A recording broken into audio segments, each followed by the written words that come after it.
exposing the unseen danger in our air. Canadian wildfires are wreaking havoc right here in the Midwest. What does it mean for you?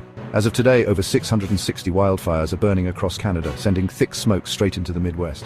Cities like Chicago, Milwaukee, and Detroit are seeing some of the world's worst air quality, rivaling places known for severe pollution. The air quality index is spiking into the unhealthy range, and it's expected to get worse through the weekend. Officials urge everyone to limit outdoor activity, especially if you have heart or lung conditions. Stay safe, check your local alerts, and keep your windows closed until the smoke clears.